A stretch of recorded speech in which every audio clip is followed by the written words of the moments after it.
Your greatest asset as an instructor is your relationship with your students. When children feel seen for who they are far more likely to communicate and cooperate with the adults around them. Cultivating a good relationship with your students doesn't happen overnight and demands careful, consistent attention from you as the instructor.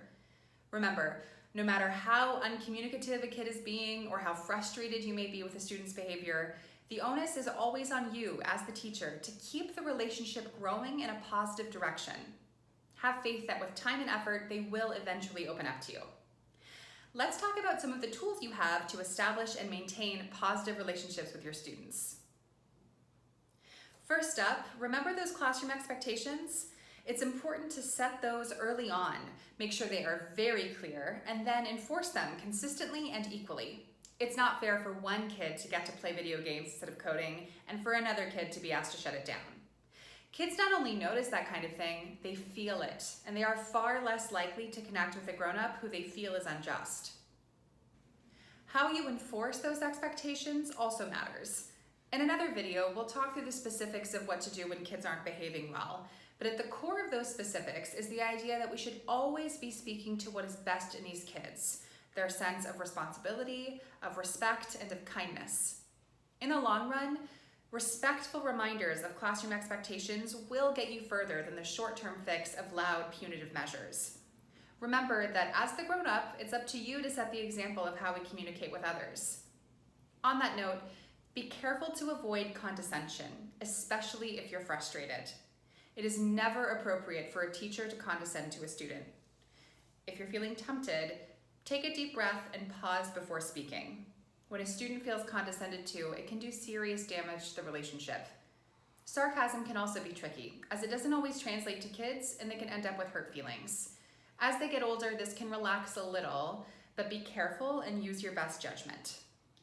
Next up, get to know your students. They are genuinely cool, funny, interesting people, and we're lucky to get to spend time with them. Ask them questions about their lives. What do they like to do? Do they have siblings? Do they get along with those siblings? What about friends? What are they excited about right now at school? Even if they're not warming up to you right away, consistently taking an interest in them positively impacts their sense of self-worth and builds trust that you care about them. As you get to know them, it's important to notice what works best for them as learners. Pay attention as you work with them. What tends to make the light bulb go off? Some possibilities might be identifying keywords, breaking the big step down into smaller steps, anthropomorphization, using the whiteboard to work out your ideas, or taking body breaks. Now, all of those tactics may work for one student at one time or another, but if you can notice a pattern, then you're able to help the student build the muscle of support for themselves. For example, I have a student who has a really hard time keeping track of the task at hand. Even in the time it takes to go from the tutorial tab where he's just read a step back to scratch to get started on it, he loses track of what he's going after. So now we have him read the tutorial, he'll read the step, take as long as he needs to process what it says, and then tell me in his own words, what is he trying to do and how is he gonna do it? So what is the step asking in his own words, and what is he thinking about trying once we do switch back to scratch? So that could be a specific block he has in mind or just a menu he thinks you should look in. All of that's fine, but the goal here is that he's connecting what's on the tutorial page to what's on the scratch page. This helps his reading comprehension and it helps him keep track of his ideas for longer.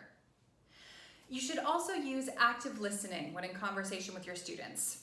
This means you're giving them your full attention, you're keeping open body language, you're really listening to what they're saying instead of just trying to swoop in and fix it, and you're affirming their emotional experience.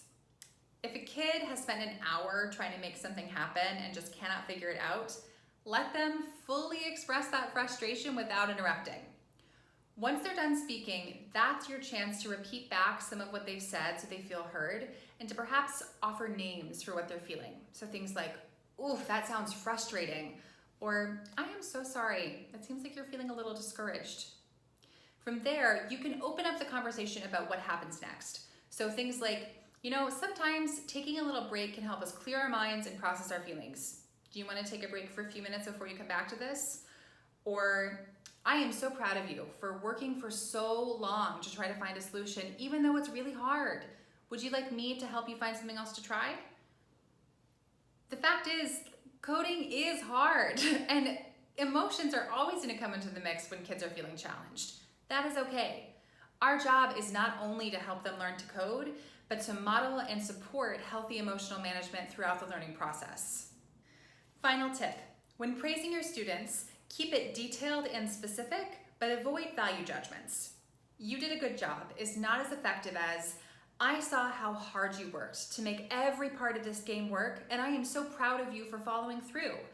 Or, "I love that you took the time to put your own creative twist on this game."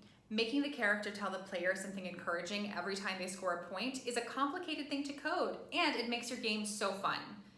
Not only does this show your student that you have paid really close attention to the work they've done, but more importantly, it gives them the tools to judge their own work from outside of the good-bad binary.